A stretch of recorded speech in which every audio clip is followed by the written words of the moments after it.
China is accelerating its push to become independent of NVIDIA, with Cambricon planning to triple output to 500,000 accelerators in 2026. I fully expect, as I've mentioned on the pod in the past, that we're just going to see.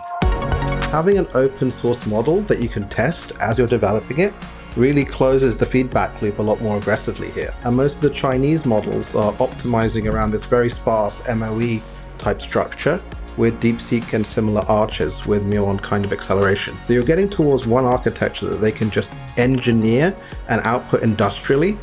And who's the best at industrial manufacture? The challenge with China is people don't trust it. I think we're going to see a Cambrian explosion, no pun intended, of architectures coming out of China now that China has been effectively decoupled from the US tech stack. So stepping up a level, is this good for humanity or not? I think the big question is, what does the finish line look like? Now that's a moonshot, ladies and gentlemen. Anyway, I'll get us going in a second, but what a fun day yesterday. We were all in Seattle.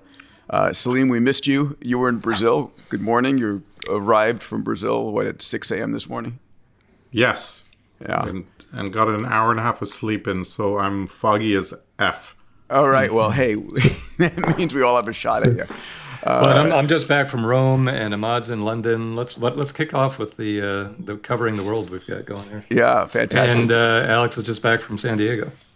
Yeah, and God knows. Yeah, I just got back from Vietnam and Japan yesterday. Look at us traveling. Globetrotting, gentlemen. It's like no time for sleep. It really is. I mean, I feel like we're going 24/7. I don't know about you guys, but look, if you want to transform the world, you have to go out into the world. Right? Yeah. And I think that's what we're all doing. Yeah, I think that's a good opener, too, because, Peter, you just got back late last night from Seattle, and that'll come out in a couple days. Yeah. If we just mention the whole world that we've covered in the last week, that's pretty cool. Yeah, globetrotting. But a lot going on. Shall we jump in? Yeah. Is that enthusiastic yes, everybody? Yeah, let's get in. Let's go. Game time. Make it happen. Engage. Trying to find my neocortex. It's there someplace. Don't worry about it. It'll show up. All right, everybody. Welcome to Moonshots. This is the conversation that's changing the world. Hopefully, we can help you get ready for the future.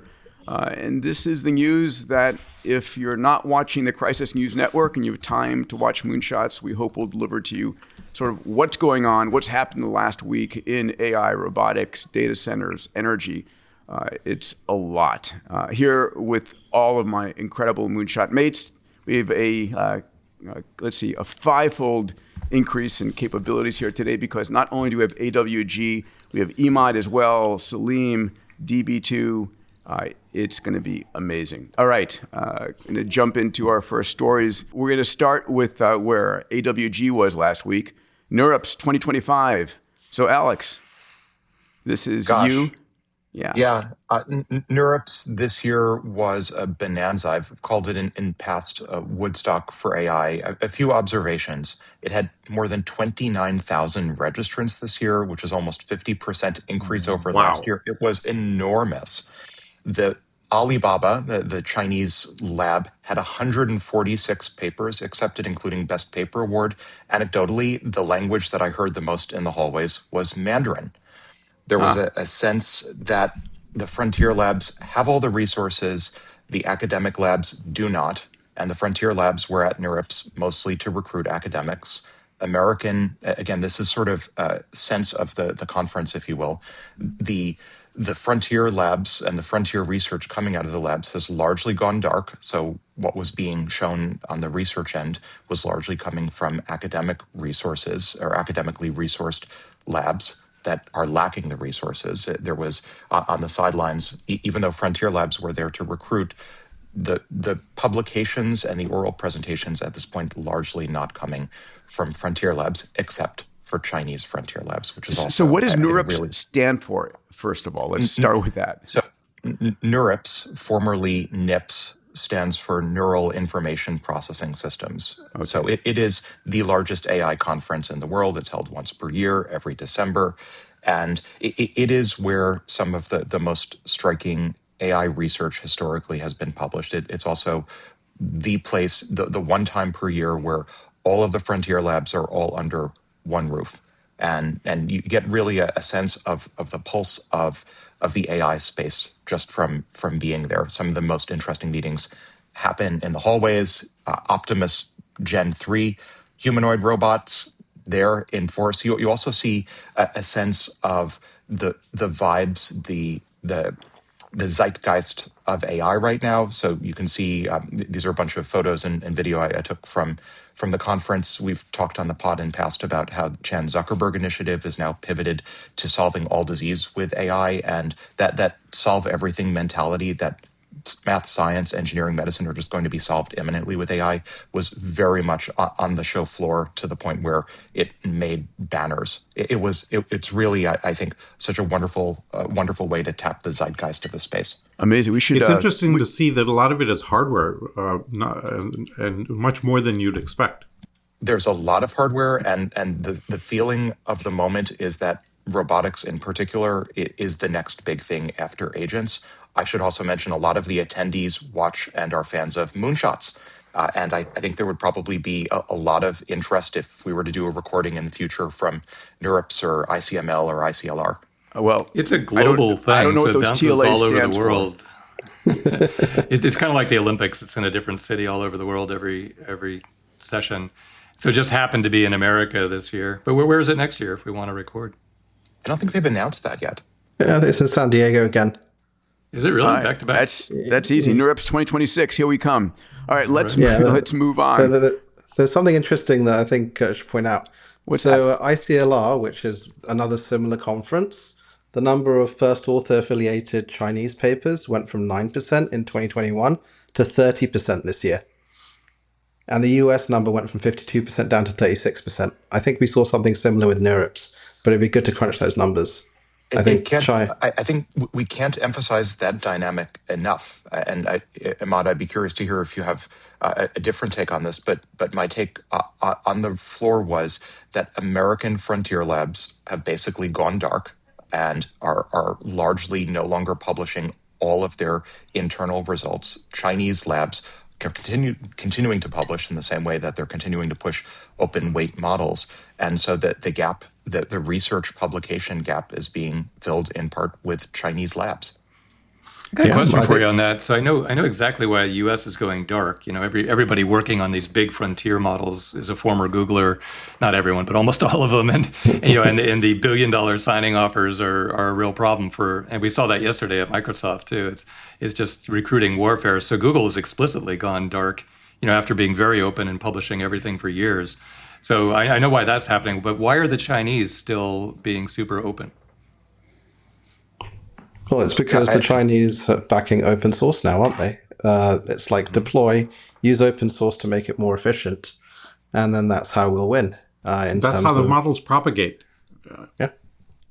Strategically, it's great differentiation. If you have really strong American frontier models that are largely hidden behind APIs, under the spirit of commodify or complement, release lots of open weight models. And it's a land grab at this point, right? If a lot of nations and entrepreneurs and companies are beginning to use the Chinese models, they have a foothold. It's also, I think there's an integration angle. So if, again, under the banner of commodify or complement, a classic economic strategy, there is much more to AI than just the models. There's integration with society and the economy. So if there's strategically, if you're at a disadvantage on the model front, open release all of the models and focus your attention, focus your economy on deeply integrating all of those open weight models, and that becomes the competitive advantage. Every week, my team and I study the top 10 technology metatrends that will transform industries over the decade ahead. I cover trends ranging from humanoid robotics, AGI, and quantum computing to transport, energy, longevity, and more. There's no fluff. Only the most important stuff that matters, that impacts our lives, our companies, and our careers. If you want me to share these metatrends with you, I write a newsletter twice a week, sending it out as a short 2-minute read via email. And if you want to discover the most important metatrends 10 years before anyone else, this report's for you. Readers include founders and CEOs from the world's most disruptive companies and entrepreneurs building the world's most disruptive tech. It's not for you if you don't want to be informed about what's coming, why it matters, and how you can benefit from it. To subscribe for free, Go to demandis.com/metatrends to gain access to the trends 10 years before anyone else. All right, now back to this episode. All right, let's jump into our first article. Is this one from NeurIPS? Google's Titans and Mirrors are helping AI have a long-term memory. Google's Titan is a new architecture with deep neural long-term memory that updates itself in real time. Do you want to jump into this, Alex? Yeah. So one of the many blockades to radical progress in terms of advancing AI models is obviously the context window size. It would be miraculous if we could have, say, 1 billion tokens in context or 1 trillion tokens in context. If we could have the entire web in context or the entire human genome in context. Imagine the reasoning powers we'd gain and all of the problems that we could solve. The problem is, as folks in the space have long used to motivate just about every recent paper on the archive, the quadratic complexity associated with increasing the number of tokens in the context window. It's really painful to increase a conventional vanilla transformer past a few million tokens in context. So we resort to techniques like RAG, retrieval augmented generation, and other techniques to try to effectively increase the amount of working memory, if you will, that an AI model can keep. So Titans and Mirrors, these are Google's latest attempt to get past that bottleneck. And as we've talked about in the past on the pod, there are a variety of techniques, architectural techniques, to try to break the context window limit, like recurrent neural networks. Popular example, they don't have any explicit context window limitations, but they forget.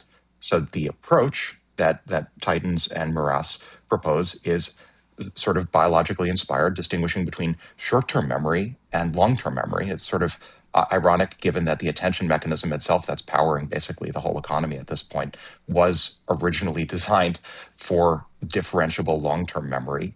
We found ourselves back there. The idea is to use surprise, a numerical metric of surprise, to decide what to commit to long-term memory and what not to. And turns out scales really well without catastrophic forgetting. Just to give people a sense of this, the models historically, right, GPT-4 and 4.0 had about 128,000 tokens as a context window. 2 million tokens, which we're talking about here, is about 3,000 pages of text, 16 novels, if you would. And you mentioned the human genome, right, which is 3.2 billion base pairs. That would fit. 2 million tokens only hits about 6% or 0.06% of the entire human genome. So will we actually get to a near infinite context window someday? Is there a strategy for getting there?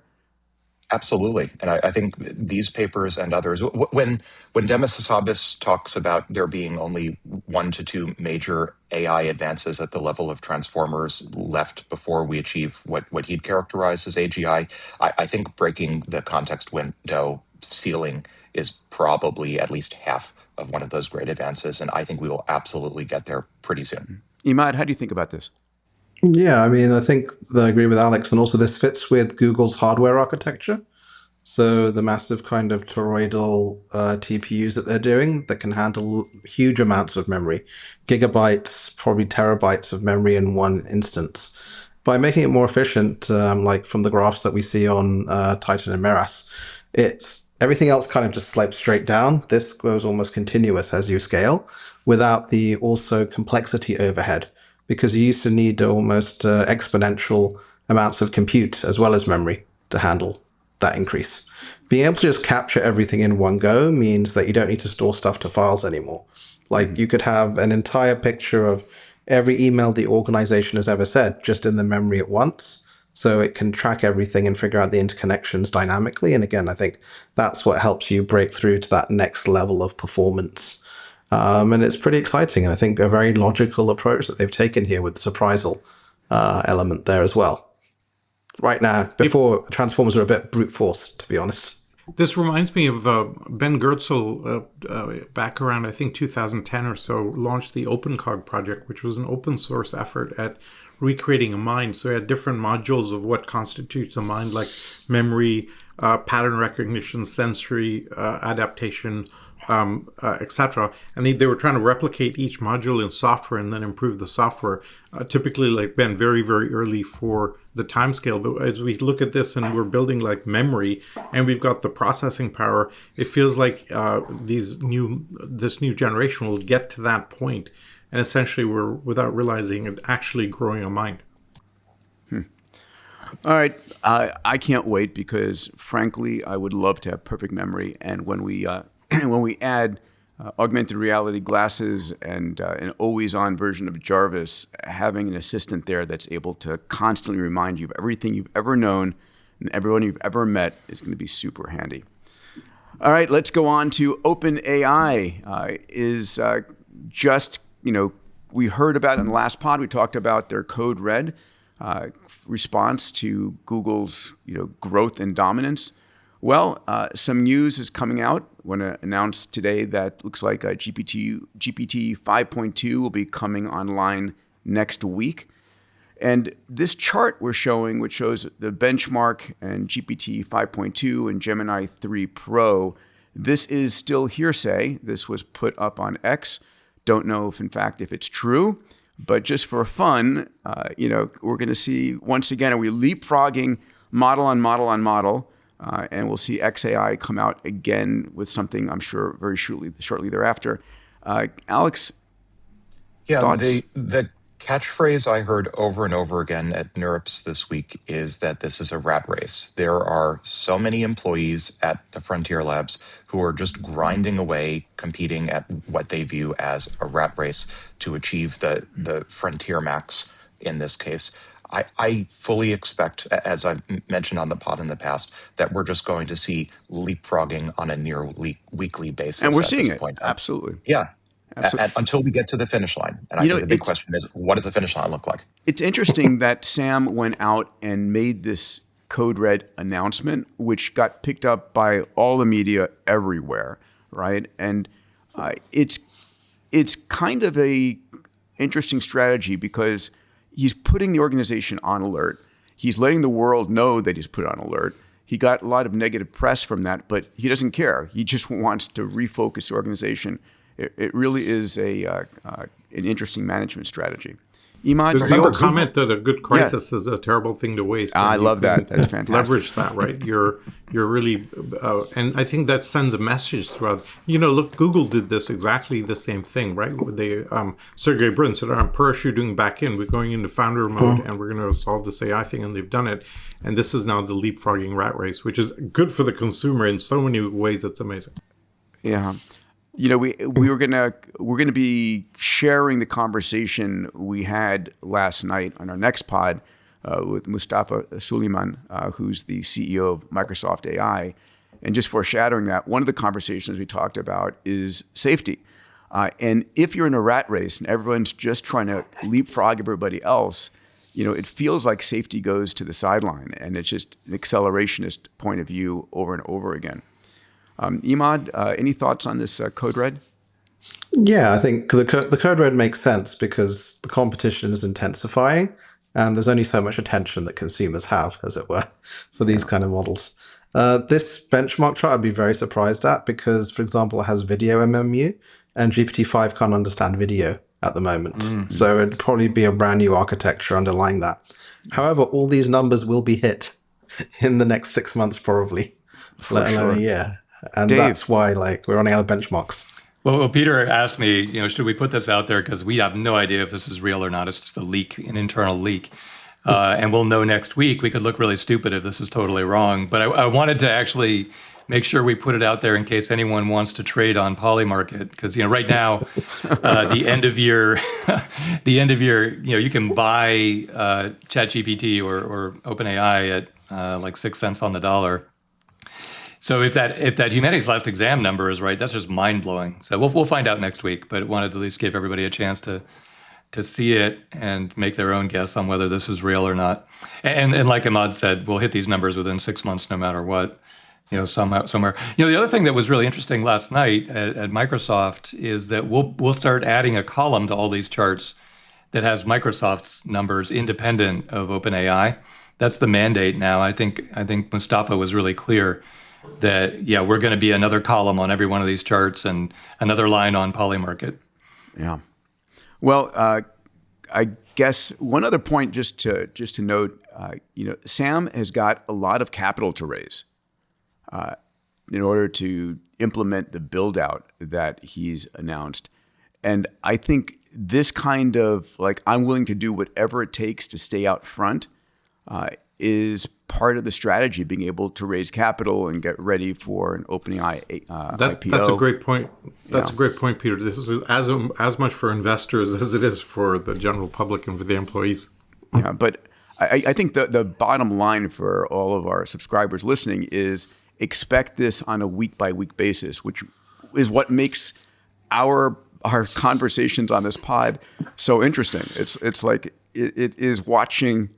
I don't know what the equivalent race would be. I mean, it is a horse race, but it's continuous with $1 billion per day plus going in to fuel this crazy competition. I think that the closest analog I can think of is this is like a world war with multiple campaigns and multiple fronts and multiple thrusts and initiatives. Yeah. And if you only have time to look at two numbers on this chart, look at the first and the last, because the first one is the one that's most correlated with self-improvement and accelerating AI. And, well, just to look at that read leap. read them for those listening here. Well, I mean, it's speculation, but the high bar on humanity's last exam is without tools, 37.5%, which is really good. But which is not, Gemini 3 Pro. And that's Gemini 3 Pro. Then with tools, it's higher than that. It's closer to 50%.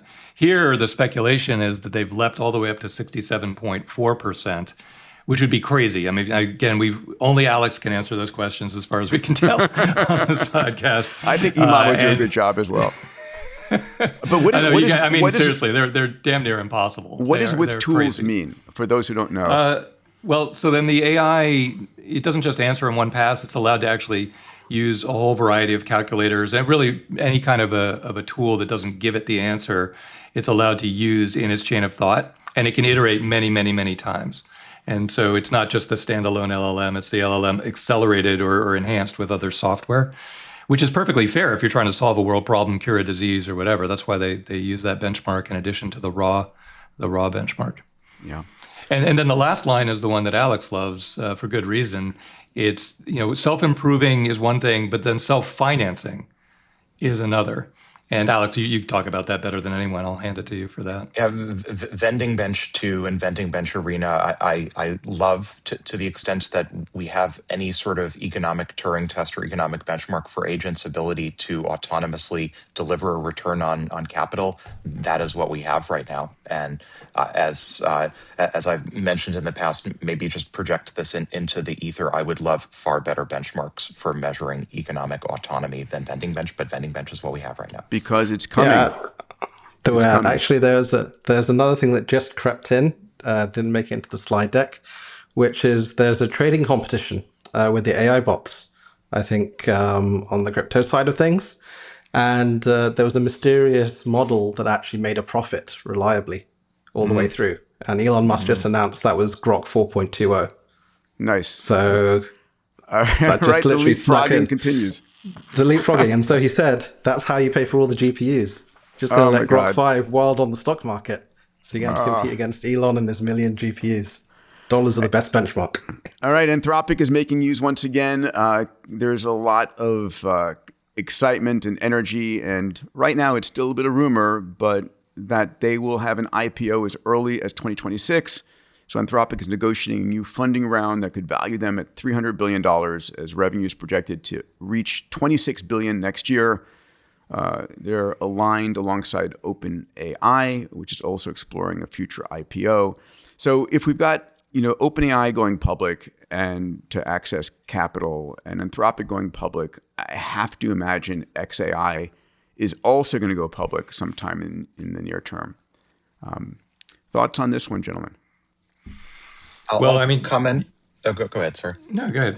It's all yours. I think if anything, XAI is relishing not being public given its history. But I think more broadly, the worst case economic scenario for superintelligence is that it maybe not the worst, but the next worst case is that it remains decoupled from the human economy, and that an intelligence explosion happens not on the publicly traded markets, and that insiders and early employees and the machines themselves sort of skyrocket in terms of real wealth, but are largely decoupled from retail investors and the rest of the human economy. That would be, I think, a highly suboptimal economic outcome. Whereas if we get enough IPOs from Anthropic, from OpenAI, from SpaceX, from some of these other firms that are achieving hyperscale on land, in space, I think that is probably the best case from a macroeconomic perspective for the economy. And once those happen, assuming they happen,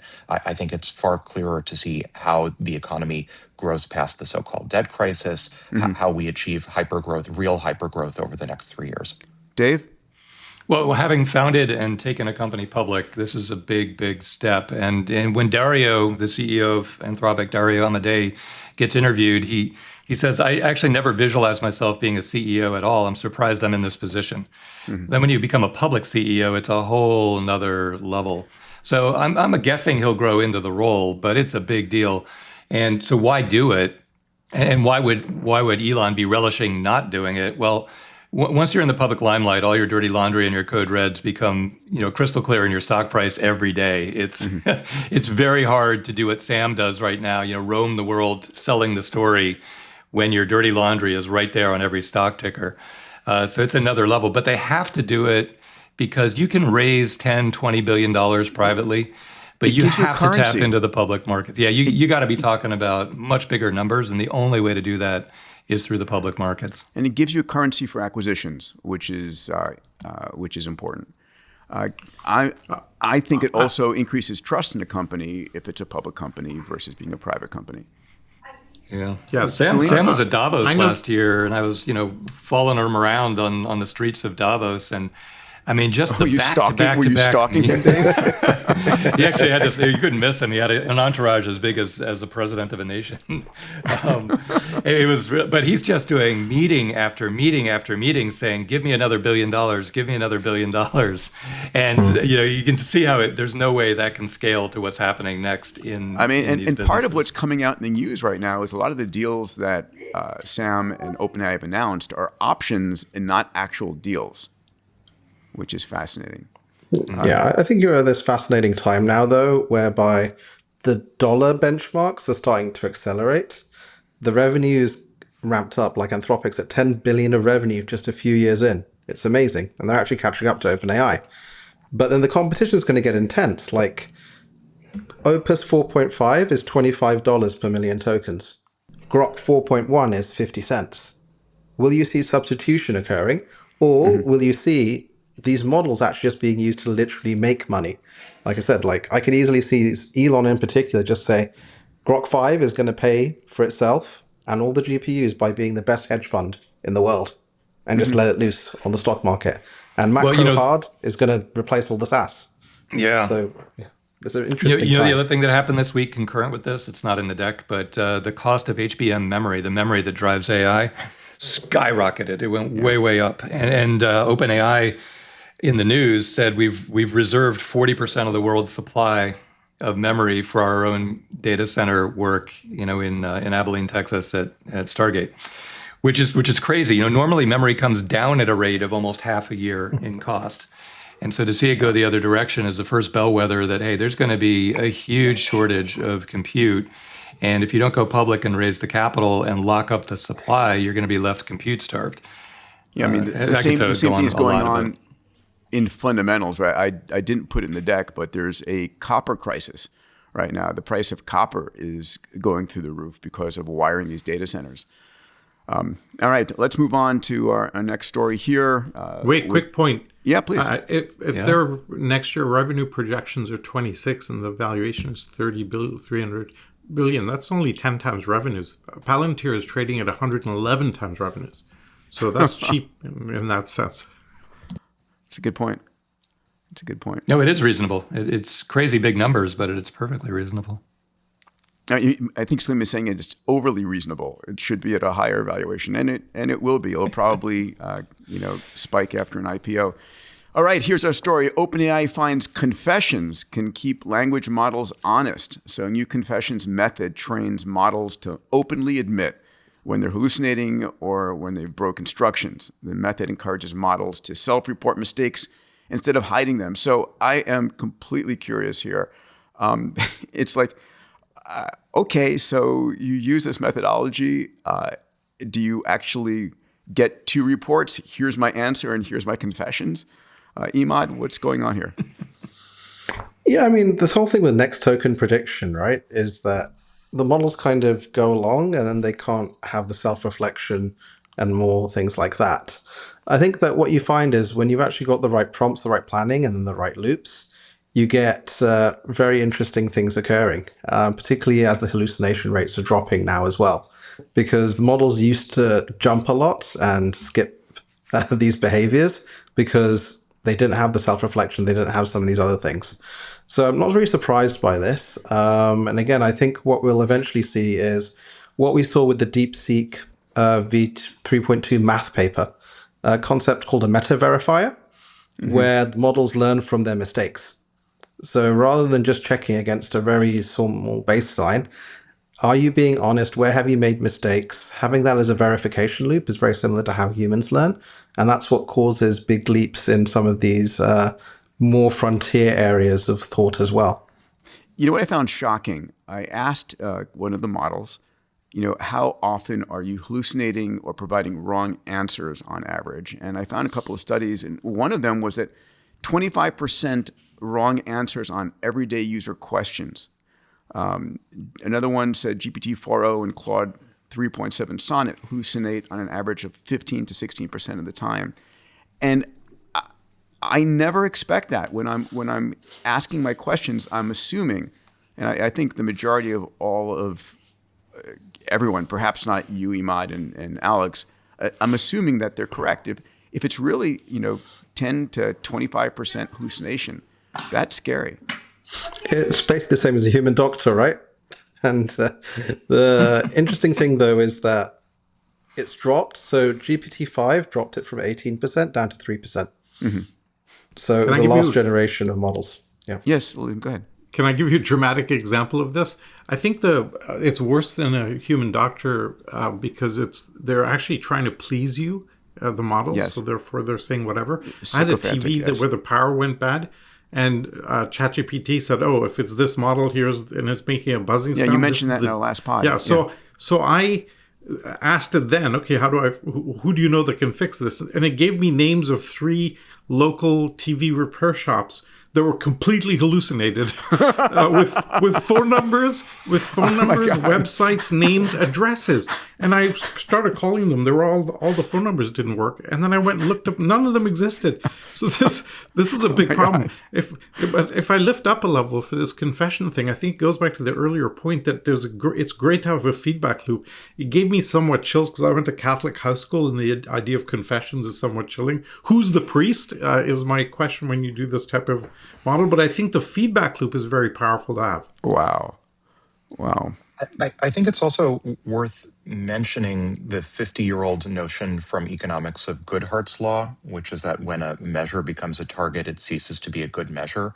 And the way that these models are trained certainly and superficially rewards various sorts of behaviors that might be construed as dishonesty. And being able to avoid Goodhart's law, clever ways to avoid Goodhart, I think are admirable on the part of OpenAI. And maybe the final solution looks a little bit less like naively optimizing just next token prediction objectives or reward maxing on RL objectives to solve math problems or programming problems. It looks a little bit more like some sort of multi-objective optimization problem where maybe there's some blend of a Goodhart avoiding honesty reward and an accuracy award and an ethics reward that maybe almost start to look a little bit like separation of powers in what we see in government systems. There's an executive, in some systems, a legislative, judiciary, et cetera. I'm going to have to bookmark that comment, Alex, because you lost me at multi-objective optimization problem. On that note, I'm going to move us forward here. But you have a good heart, Salim. All right. So again, it's like the next release, Google releases Gemini 3 Deep Think, which uses parallel reasoning, testing multiple solution paths at once. That makes sense to me, right? An upgrade from 2.5 Deep Think. And it's excelled once again, Humanities Last Exam and GPQA Diamond, ARC AGI2. Going to our benchmark expert, Alex. This is a template for how revenue is going to scale to justify the trillions of dollars of CapEx. It won't just be faster models or better models or stronger models. It's going to be lots of agents, fleets of agents, millions of agents, many millions, billions of agents, all running in parallel to solve problems. That is, in my mind, and certainly based on the architecture of Gemini 3 Deep Think, which isn't just a faster, better singular model, but it's also scaffolding to have fleets of agents, fleets of Gemini 3 agents that are all running in parallel to solve a given problem. That's the deep think part of Gemini. Sounds like quantum computing to me. You know, it's like Not I'm going to at all. run. No, I know that, but there's the concept. I'm going to run this problem in multiple parallel universes and bring back the answer. I'm going to run this problem in a billion or a trillion agents and bring back the best answer. Parallel, yes, but quantum computing wishes that it had the economic utility of Gemini 3 Deep Think. I'm with Peter on this one. Yeah, go ahead, Salim. I'm with Peter on this one. It feels like that kind of parallelism. But I think the broader point you're making, Alex, is that when you have millions of agents, each specialized, if you take something like the Manhattan Project, you have thousands of people, each with a deep specialty connecting together, and the hive mind then solve the problem. And we're going to see the same with agents. Is that a metaphor that works? Yeah, like when Dario speaks of countries of geniuses in a data center, this is what it looks like. We're going to have billions of agents that are all going to be independently probably pretty expensive, even though the cost of intelligence is going to zero. But collectively, yes, this is going to generate trillions of revenue if we have so many agents. And this is how we pay for all those data centers. Well, I think that's a really important point, Alex, is, everybody talks about the cost of intelligence going to zero, but it's not actually going to zero. It's going down to a low number. But concurrently, the fleets of agents are getting so much bigger so quickly. And we saw earlier in this pod too, the process of expand the context window to entire, hundreds of millions of tokens, and run many, many iterations to get rid of the hallucinations. Those forces are going in the other direction, and it's working far better than anyone thought it would. And so it's very unlikely that the cost of intelligence is going to go to anywhere near zero. Everybody's going to want more intelligence and more intelligence and more. So there's going to be an acute shortage. And I only mention that because many business leaders are out there saying, let me just wait and see what happens. And you're going to be starved of access. And you can see this already when the new models come out of Gemini and they add, another level of deep thinking. It works incredibly well, but you wait 3, 4, 5 minutes to get your answer. And very often it says, we're experiencing unexpected loads right now. Sorry, we're offline. Like, how's that possible if the cost of intelligence is going to zero? Well, it's not. The cost per token is going way, way down, but the use cases are expanding on at least 3 different dimensions on this ridiculous curve the other direction. And everybody's going to want it because it works so well. So what does this actually mean, other than we have yet another faster model able to hit the benchmarks a little bit better, and next week we'll be announcing the next better model? Emad? I think the models are getting to the point now where, again, ensembles of these models doing different things are just genuinely useful for real-world, advanced, complicated tasks. I'm really looking forward to using Gemini 3 Deep Think. 2.5 Deep Think was pretty good, but right now I think the only one usable for real frontier stuff is GPT-5.1 Pro, which again does something similar. Ultimately, what you want is, you don't want a task that's really complicated to be done in seconds, nor minutes. You want to be iterating on a task for a period of time, giving it input and feedback, and the model just not making mistakes. Like Gemini 3 Pro still makes mistakes in math when I'm using it, And so GPT 5.1 Pro doesn't. The model usage, again, I think the DeepSeek math paper is fascinating for this. It's the first open source model that gets a gold on the IMO. And to each of the problems, they use 2 billion tokens. So about 2 billion words. Yeah. And that gives you an idea Wow. of how many more tokens you can use. Yes, and it works. It works. And it works. It got I gold mean, if you medal. want to experience this firsthand, just go to GPT 5.1, soon to be 5.2. Ask it to do something complicated for you that it can't quite do, and then just keep asking it to try harder about 1,000 times back to back, and it will eventually get it right. You're like, well, why does that work? Dave, what's Well, an example of a hard thing to do? Oh, I do this like all day long. In fact, right after this pod, I'm back. I have a fleet of Kimi K2 agents scouring the world right now, working on hard problems. But if I ask it to translate legacy C code into Python, and then it comes back slow, make it faster, improve the algorithm, or more down to earth. Do you do make that me with a your first-person students? shooter. Do you do that with your students too? Work harder. Try it again. Well, yeah, that's the difference. That's where everybody's analogy breaks, because there are a limited number of humans and students, but there are an unlimited number of AI agents. Yes. And so deploying 1 billion in parallel to work on something is out of your normal range of intuition, but it just flat out works. You need to expand your intuition to this new world we're moving into. I think that's one of the most important things that we can say coming out of this, which is we're about to enter a new world where there is a near infinite amount of intelligence to be thrown at things I by think one of anyone. Yeah, So go then ahead. the really interlude. interesting things. Sorry, please. Sorry. Go ahead, Emad. Yeah, I think one of the super interesting things in the context when just realizing it is, again, the stuff that we get wrong. When we're trying to solve problems, usually the only stuff that survives is the stuff that we get right. Like at NeurIPS, its paper's full of all the stuff people got right. Being able to actually have scientific method, strategy, and things like that, where the context window includes everything you got wrong for all the different models, Fascinating. we know that will do better because often it's what we got wrong that actually guides the final Learn from your solution. mistakes. Yeah, sure. Yeah. I mean, if you had asked everybody in the community 3 years ago, is that going to work? 90% of people probably would have said, yeah, I really doubt it.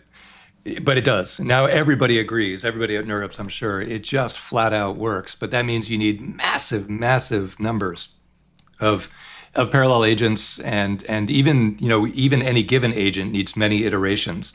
It's just a huge amount of compute, but it just solves problems. It's incredible. All right, our next story here is the reasoning AI became so efficient. So AI got more efficient by mostly for huge LLMs, with training becoming 22,000 times more efficient, while smaller LLMs only improved by 10x to 100x. So what's the story here, Alex? Yeah, this is sort of a finger in the eye to those armchair theorists who say that the small guys, the small labs are going to benefit from algorithmic advances. So this is a study that found that 91%, this is a study out of MIT, 91% of algorithmic efficiency gains between 2012 and 2023 were the result of only two things. One, the switch from LSTMs to transformers, and two, the switch from Kaplan scaling, named after my former office mate in the Harvard physics department, Jared Kaplan, at Anthropic, and the switch from Kaplan scaling to chinchilla scaling. Those two things. So LSTMs to transform, LSTMs were recurrent transformers. Not What What's an LSTM? are LSTMs? long short-term memory. So the LSTMs were, prior to the transformer revolution, LSTMs were the favored language model. I remember the old days prior to transformer, prior to GPT, when Andrei Karpathy had his char RNN language model that stunned people by being able to generate code. There was a life prior to GPT. But those two algorithmic transitions, LSTMs to transformers and Kaplan scaling to chinchilla scaling, those two were 91% of the efficiency gains. And what that says is that this story that, we're just stacking small wins on top of each other, and that eventually somehow algorithmic efficiency gains are going to enable smaller labs to have some sort of advantage relative to larger labs. This suggests that's just not true, and that most of the algorithmic efficiency gains are actually accruing to the large labs that are able to scale out the most. There's one other thing in this paper that's noteworthy, and please don't read it. Alex summarized it perfectly. That's everything you need to know. It's way longer than it needs to be, classic MIT work, but it's a very, very good summary at the beginning of the document of why this work is so important. because we're putting an immense amount of societal energy into scaling the hardware. And Elon Musk talks about, Tennessee all the time and Stargate, and huge amount of thought and research and discussion on our podcast about these massive data centers because they're so visual and they're so expensive. But the software side of it is very under-researched and very under-analyzed. So they're taking a first shot at trying to give us better insight into the future rate of improvement of the software side of it, because that's where it's not as expensive, but the lift could be enormous. And so I think this is a really, really good focus area, and I'm really glad MIT's on top of it. But Alex's summary is all you need to know about the work so far. Amazing. So the inner loop here then is energy going to GPU to agents going to intelligence, and therefore all of that scales. And the demand is so infinite in terms of adding intelligence to everything that it'll be a long time before we run out of that. That's why we're tiling the world with data centers. So I think there's some YouTube viewers somewhere with a drinking game or a bingo game for how many times we can say tile the earth with compute or disassemble the moon or whatever it is. So drink your whatever or cross off your whatever on the bingo game to this one. All right, that's another one. Salim. So robots are the part of the loop. Yeah. We're robots in the loop. Here we go. This next article here I find really important. This is about visual chain of thought, and it's the notion that chain of visual thought methods are now able to give us a better understanding of images. And this visual thought delivers 3 to 6% gains in continuous reasoning performance. The image here on this is asking question: is the wall behind the bed empty, or is there a painting hanging on the wall? And what you see then is the analysis, the ability for an AI to understand what it's seeing, right? At the same time that we're bringing about augmented reality glasses, and we have humanoid robots coming online, is going to be fundamental. I want my AI to understand what I'm seeing. I want it to be able to remember during the course of the day where I left the keys, or who I ran into, or recognize a face and give me their name. How fast is this accelerating? I think this is, if I may, even more profound than just garden variety acceleration. If I ask all of you, or I request, don't think about pink elephants. Yeah. What's the first thing that happens? You start thinking about pink elephants, not in terms of text tokens in your mind. You're not probably thinking in terms of language. You're using your visual cortex probably to create a mental image of pink elephants. And the ability to visually reason is something we've talked about on the pod in the past. We're finally, a few weeks after this was predicted to happen, we're starting to see major gains in reasoning performance by models that can include visual tokens in their chain of thought, not just text tokens. And we're going to see a lot more of this. Emad, how excited about this are you?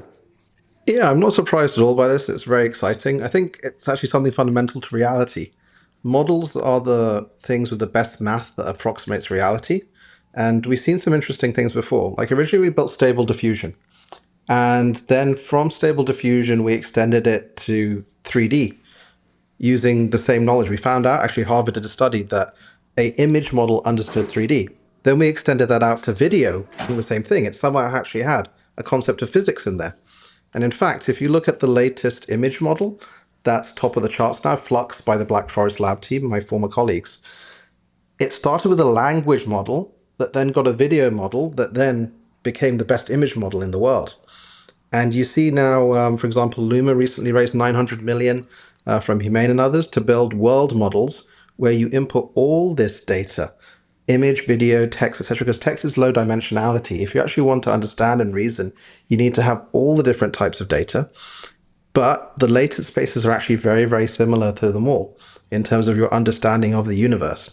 So you can go from a text model to a video model, actually, just by adding the right types of data, but the underlying structure doesn't change, which I think has big implications for, again, the actual nature of reality itself, because each of those is modeling a different part of reality. Can you imagine going back to AlexNet when they were putting this together and showing them this capability? When all of it, we're trying to recognize the number 7. That was a conversation we had yesterday. I mean, it's truly extraordinary. It is. And to experience it firsthand, take a screenshot of something you're doing on your computer, dump it right into Gemini and say, help, what's going on here? Yeah. It's incredible that works. It would have shocked anyone 10 years ago. Nobody would have believed you at all. And here it is. Go ahead, Emad. Well, the crazy thing, I think it's always worth coming back to this, is that if you told someone 10, 20 years ago, they would have thought it'd be like this massive logic tree, right? We have to remember, is it these this models, or is it that, right? Yeah. They're just ones and zeros. They're literally like a movie file. And you push words in or images in one side, and it squeezes out the stuff on the other side. The reasoning isn't actually reasoning at all in the way that we think about it. And again, I think that says something profound about the way our brains work and the universe works. But this static group of ones and zeros can do that. I think what's important to realize here is where we're going. All of us are going to have a AI with visual capability always on, helping you, supporting you, right? And I think that's a vision of the future. People say, well, I don't want to lose my privacy and so forth, but it's going to be watching what you eat. If you want to turn on health mode, it'll tell you, eat more of that, don't eat that, or there's a staircase over there, go take the stairs instead of taking the elevator. I mean, the ability for an AI to be your always on, visual Jarvis assistant is going to be profound throughout our lives, increasing our efficiency of what we do and what our objectives are. Yeah. Salim, do you want to add on that? Just to build on that point, Peter, I'm expecting in a year or 18 months some sensor that's in your stomach saying, hey, you're about to eat that donut, wait 10 minutes because I'm still metabolizing the coffee, right? Okay. And creating radical efficiency in all these very little things that we never thought about much is going to be one of those areas that we're going to add a ton of compute against. So I took a screenshot of our podcast as we're speaking and gave it to Gemini just to prove the point. And I said, hey, are these guys having fun? And it completely interprets the scene. It knows exactly what we're talking about. And it says, yeah, it looks like it's fun if you're a tech enthusiast, you like futurism, or you enjoy brain food. It's probably not fun if you dislike technical jargon or you want casual entertainment. Okay, that's probably true. The point is, it completely knows what we're doing from just that screenshot. And this is going two different directions too. It's making the AI more in touch with humans and the way we live. But the data is not specific to that. It can also go the other direction where you feed in genetics data, you feed in satellite image data, and it can then get intuition in those domains where nobody that you know has intuition. So it's going in both directions at the same time. So if you kind of study what's going on with vision on this slide, you can develop some intuition about what it's very soon going to be capable of with medical imaging, with satellite imaging, with other types of sensors that we're not familiar with. I'm still reeling over last week's comment from Alex that we're taking brain scans and running them through AI. I mean, that's going to just generate some unreal insights. Well, Emad has thrown some cycles at that previously. I know, Emad, I was catching up with some of your former colleagues from the MedArc days at NeurIPS. fMRI wants to be its own modality. It does indeed. I think all the modalities. Again, we need to tile the world for some reason, right? All right, we're going back to one of the stories we opened up with, which is the response China is having, or the leadership it's providing. So China is accelerating its push to become independent of NVIDIA, with Cambricon planning to triple output to 500,000 accelerators in 2026. So this is a response to U.S. policy. It's always that way. As soon as we restrict a country from buying a product or service that we're providing, especially if it's fundamental to their lifeblood, they will develop competition. And without question, I think the competition will, there's a huge amount of intelligence resident in China. Don't forget the Chinese sort of educational system excels at math and compute. So I would not expect that they would deliver anything sub NVIDIA. Emad, you want to kick us off here? Yeah, I think necessity is the mother of invention, right? Yeah. We also saw more Threads IPO this week in China. They raised just over $1 billion. They're again another competitor GPU. It was 4,000 times oversubscribed. So $4 trillion of demand. Now, obviously, that's a bit much, but again, you're going to see more and more of this stuff ramping, particularly for the specific Chinese models. because having an open source model that you can test as you're developing it really closes the feedback loop a lot more aggressively here. So you don't need just to build for one vendor, you can build for everyone. And most of the Chinese models are optimizing around this very sparse MOE type structure with DeepSeek and similar arches with muon kind of acceleration. So you're getting towards one architecture that they can just engineer and output industrially. And who's the best at industrial manufacture? Yep. It's China has been. It's important to remember, NVIDIA used to supply 95% of China's advanced AI chips. And when that supply got cut, there was a red alert going on in China, and I'm sure the government orchestrates and supports and says, okay, we need our own NVIDIA or multiple NVIDIA companies in China. Alex, your thoughts?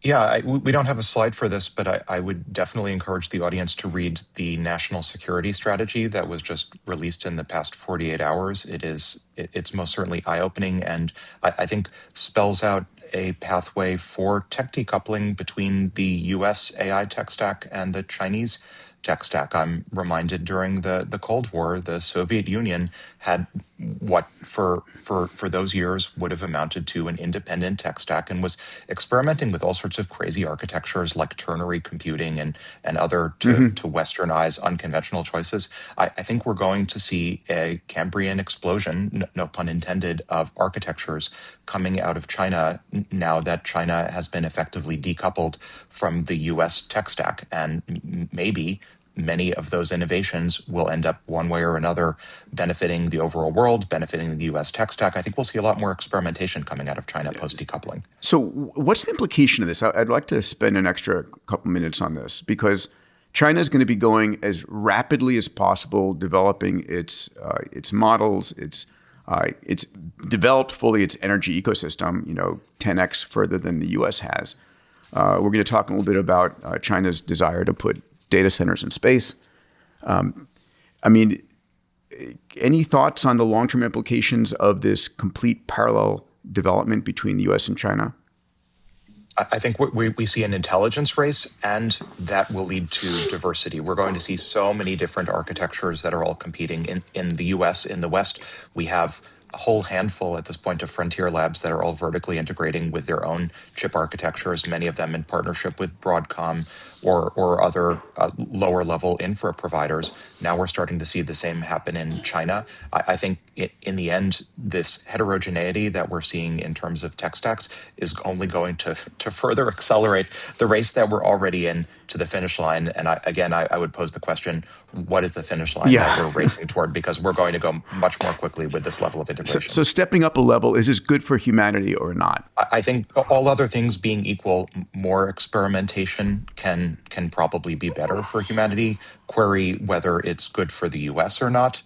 Query whether it's good for interoperability or not. But all other things being equal, more experimentation is probably better. Emad and Salim, I'd love to hear your thoughts here.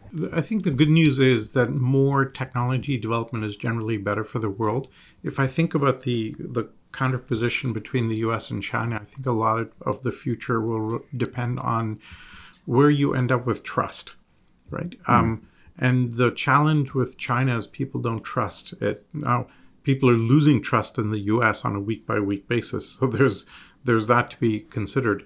But I think over time, the concept of do you trust Google or do you trust ChatGPT in terms of what the future of AI is going to be? A lot of it is going to come down to where do we place our trust. If you're really an important African nation, if you're an African nation over time, where will you put your trust, right? Salim, really important. I saw a tweet today, to entrepreneurs saying, if you're building something that increases trust, double down. If you're not, then stop doing it. I think trust as a scarce asset is a really important thing to optimize. And I got a shout out to Jerry Mikulski here, who made that phenomenal comment that scarcity equals abundance minus trust. It's just like amazing. Yeah, I think that you'll see, just like China flooded Africa with smartphones, with TCL and others, these chips will be very aggressively priced. So to put Cambricon in context, they raised about $2 billion. Their market cap is $100 billion right now. And the 5090 is equivalent to an NVIDIA A100, the 6090 about a H100, but it's about half the cost. And it's much more power efficient as well. Does this hit NVIDIA's bottom line? Not for a while. For a while, they'll all be used locally. But as they ramp from 500,000 accelerators to 5 million to more, and again, China has the full end-to-end supply chain as well, then you'll see it flooding in a few years' time. Like again, this is in the acceleration phase here. To put the 500,000 in context, I think there were about 4 million Hoppers sold and about 10 million Blackwells coming. So in a few years, you can expect even just Cambricon, someone that no one's really heard about, they're already at 80% of a generation back NVIDIA chips. Yeah. In a few years, you can probably expect them, just like Tesla and BYD, to actually be fully competitive. Yeah, and now you're seeing BYD displacing Tesla. And over again. Yeah. It also comes down to the engineering versus legalistic thing, right? The U.S. is lawyers managing immigrant and engineers. And China is all engineers with kind of an authoritarian state. And where will this play out? This episode is brought to you by Blitzy, autonomous software development with infinite code context.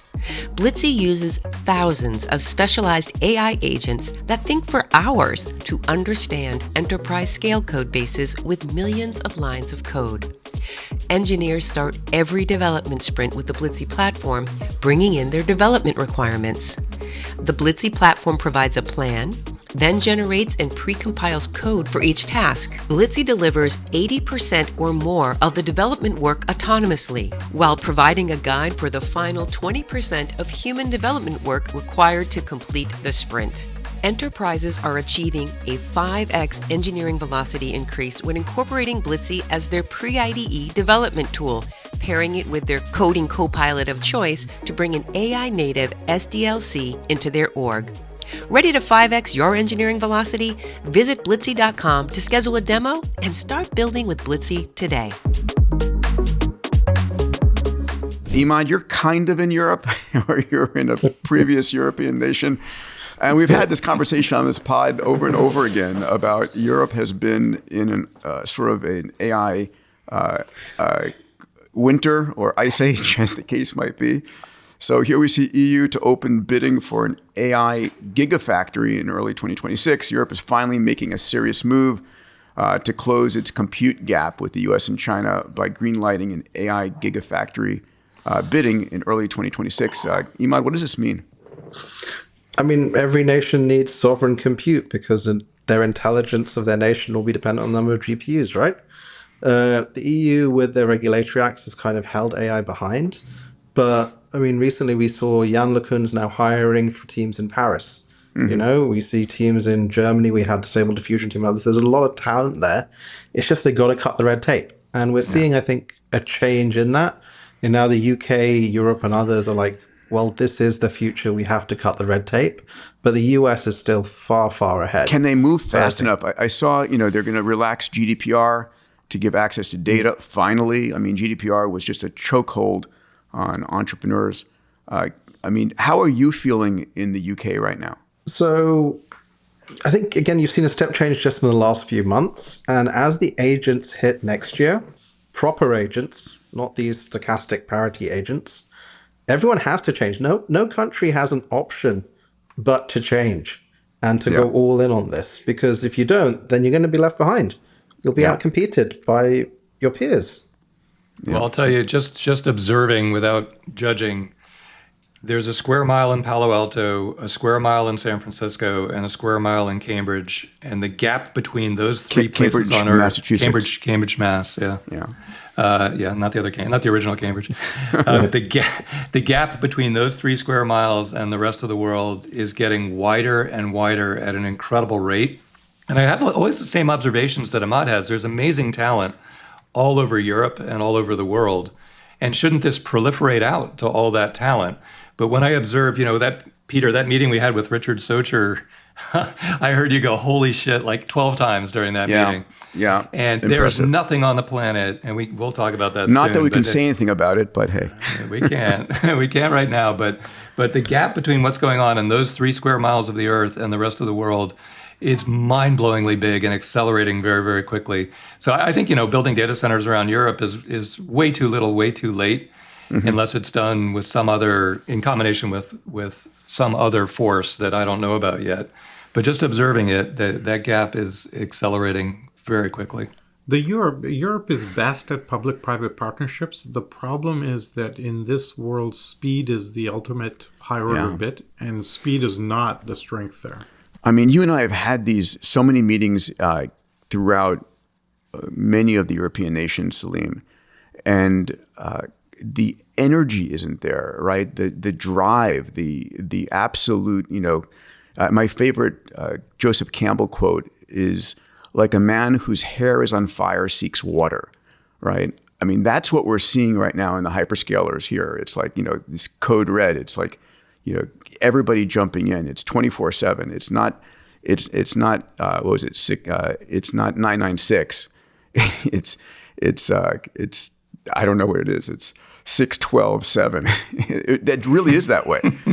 Yeah, not just that. I tried to make a point of this with Mustafa, yesterday, and that'll be on our next podcast. You'll see it. But he just name dropped. Well, when I was talking to Sam the other day, and then I saw Demis, last night, and then Sam and I were thinking about Dario. It's all first names.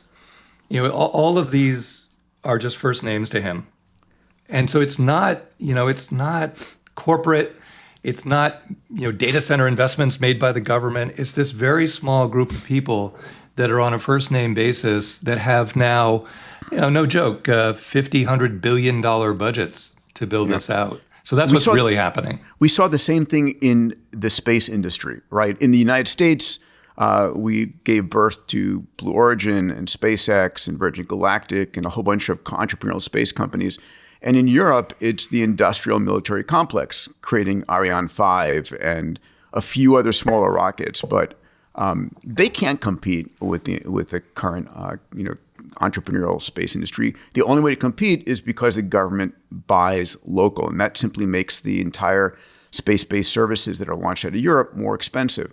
It just can't be supported. Well, and it's changing so quickly. It has to be on a first name informal basis at the rate of change.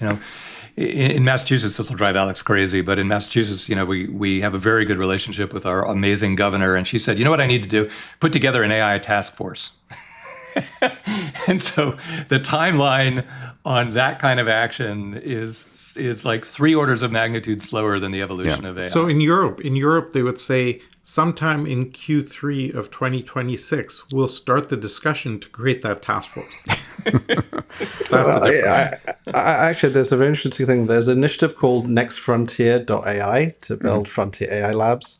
And again, it's well-intentioned. It's like they'll give 12 teams 25 million euros over the next 2 years to see if they can accelerate up and get there. 25 billion euros per second? Can I double down on this just for a second? We are working with one of the biggest companies. Listen, I have to apologize to our European listeners. We don't want to make fun of the situation there. It's serious. And just spend 2 years in the middle of it and then go back home. That's the way to solve the problem. Yeah. Look, I spent all the 90s living all across Europe, right, in like 5 different countries. So I've got some kind of personal thing here. In terms of the ability to live and have a great life, Europe is amazing. But in terms of technological progress, it's not really the place to be. You have to move to the West Coast and others. We are working with one of the biggest European companies. It's one of the biggest global companies on transforming their metabolism. And we finished one of our major sprints with them. And they said, well, we need to start another one right away. And this was back in February. And they said, let's have the first meeting about it in October. Yeah. Right? And this is the problem. The people aren't seeing that the metabolism of everything that is happening needs to accelerate by 100 times across Europe for them to jump. And it's culturally, how do you get there? It's culturally blocked. There's an old adage in Europe, you work to live. In the US, you live to work. Yeah. Yeah. Which may not be the very best thing for your health. Now we're going to live to compute. Yes. All right, let's jump into jobs and economy. A few interesting articles this week. The first one is Michael Dell's $6.25 billion investment in America's kids. So it's called Invest America, and it will give every child born after January 1st of 2025 an investment account of $1,000. It'll be deposited to build financial security. Let's take a listen to Michael and Susan Dell describe what they're doing. We're making a $6.25 billion investment in America's kids through our charitable funds. Next year, every American child will be able to get an investment account powered by Invest America. We've seen what happens when a child gets even a small financial head start. Their world expands. The real power of these accounts is that anyone can contribute. Parents, relatives, friends, everyone can help shape a child's future. To philanthropists, companies, community leaders, if you want to be part of something truly meaningful for our kids, for our communities, for our country, join us. So I, celebrate them for that effort. There's been a number of players who have talked about similar situation. Of course, being able to invest versus just save is a part of what's made America great. Now the question becomes, is this too little too late? Right? Or just flat out irrelevant, given that all education is moving to AI. You know this better than anyone, Peter. One of the questions became, maybe what's going to happen is every single kid will have an AI agent that is out there generating revenue for them. Right? This was where was the conversation we had about this? No, it was the conversation that Ilya had on his recent pod, saying, one of the problems is if you've got an AI agent that's doing all this work for you, generating revenue, supporting you, representing you, the question is, does the human fall out of the loop and becomes irrelevant? And is it important instead then to ultimately merge with AI? But that's a different conversation. That's a different conversation. But I think I'm 100% sure of this topic. Teaching at MIT, Harvard, and a little bit at Stanford, there was a huge push to move all educational materials online when the internet exploded, and it kind of worked and kind of didn't work. It made all the material available. Right? Surprising. I'm 100% sure that now that there's an AI face and voice that matches your personality on top of that it's going to absolutely take off. Sure. And traditional education will be completely irrelevant imminently because it can matches your accent, your favorite voice, your favorite star, I think this is more than just for education, right? I think this is more about how do you provide a financial stability. We've talked about this on the pod before that, this was a few episodes ago on the data from FI9 that the majority of the world is absolutely concerned about not being able to be employed and the cost of living. And if you have a seed kernel of capital when you're born that is growing by the time you're 18, does that give you some additional stability? Salim, you were going to say? I have two thoughts about this. One is I really, really love the fact that it has every child born and it's kind of essentially universal. It's creating a wealth floor for every kid, which means every kid from day one will be thinking about investment and how do I think about it, etc. I didn't come across the concept of investment until I was like 16 or 17. Right? If I'd had that way earlier, I'd be a way richer person today than anything else. And I think that by adding the employer add-ons and encouraging people to contribute, you're creating a community effort here. So I think that it may be late to be doing this, but at least it's being done, and I got to applaud them completely for doing it. Well, I think also it's just money, so it'll be pivoted over to access to compute. They say, look, education, it doesn't have to be tuition. You can also get, your GPUs that you otherwise ultimately, couldn't afford. that's the currency that matters ultimately. It's just hard for folks to acknowledge that and understand it. Emad? It used to be that capital is what compounded, right? You give people money earlier, that $1,000 will become $20,000. Now it's compute and cognition that compounds as you move to self-learning systems. Like your capital almost becomes irrelevant as the compute can get capital quicker than anyone. It's all about, again, how do you build that whole cognition architecture around you? So I think this is great. And then the other thing is we've got to give people access to frontier compute as young as possible as well, in a way that makes them able to compound the benefits from that. I would just add, this to my eye looks like the beginning of universal basic equity. We've spoken on the pod about UBI, UBE, UBS. This looks like universal basic equity, where every person in the economy will have an equity stake in the economy. And if we do see hypergrowth, macro hypergrowth over the next few years, then $1,000 in a 530A account, which is, again, what this Invest America, thank you, Brad Gerstner, for helping to conceive this idea. What, $1,000 in an account now, in a 530A account, a few years from now, if we experience hypergrowth, could be quite material to a person's living circumstances. Yeah, and Brad's brilliant, and he's agreed to come on the pod and talk about his moonshots. So we'll make that happen probably in early 2026. Along these lines, our next story here, college students flock to a new major, AI. Okay, not very new for us, but AI majors are exploding with popularity with schools like MIT and UC San Diego and launching AI-branded degrees. So Dave, I'm going to go to you first. Everything is AI at MIT these days, right? It sure is, yeah. So this is at MIT Lingo. This is course 6.4, which was only added just a minute ago, basically. And it's already almost caught up to 6.3, which is core computer science in terms of people who are majoring in it. And I'll tell you, when you talk to the students, they say the curriculum sucks. There are two or three great classes. Well, because you're trying to build an entire major and there's only 2 or 3 classes so far. You know, it takes the school too long to build, the material, because they're used to this much slower time scale. So I'm sure it'll fill in because the demand is so high. But as of right now, there's just a couple of classes and then a whole bunch of garbage, which is frustrating the heck out of the students, by the way. Everybody wants to move to this, and for good reason. It's no matter what you're trying to achieve in life, whether it's biotechnology or space travel or whatever, the way to achieve it is via AI. So if you get a good grounding in AI, you're actually then empowered to do virtually anything. So it's the perfect thing to study anyway, especially when you're young and you have time on your hands and you can really grind through these complexities. So I'm really glad this is happening. I just want the curriculum to move much faster to catch up. The interesting note here to add is that AI-related job postings in the U.S. Was up 50% year over year from 2024. So continue that. That's going to continue. Any other thoughts on this one? I mean, it feels kind of obvious. And I think the biggest challenge I've got is it shouldn't just be in college. I mean, we should be seeing this in high school as well. Yeah. We're going to see a lot of people that are going to skip college, I think. That's a debate that we've had. So if we can get you started in high school to think about AI, think about the world you're going to be inhabiting and inheriting, and how do you use this technology to create your vision and your passion. Emad? Well, I'll tell you, if there's one actionable thing to talking to every school administrator, every high school principal, every college administrator, approve the applications. When the students say, I want to study this on my own, I don't want to study that.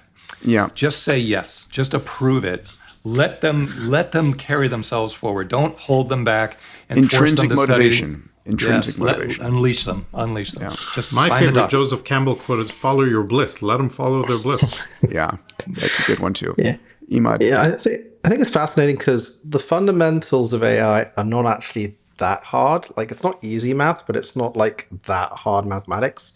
That's right. My take is, like, if you have a semi-vocational course where you do fast.ai, which is a fantastic intro into the math and the basics for programmers, Andre Karpathy's video series on YouTube, and then you just vibe code and build, and the entire class like implements some latest research every month, that will put you way ahead of everyone. And I think that CVs and qualifications move to show me what you have built and done with AI.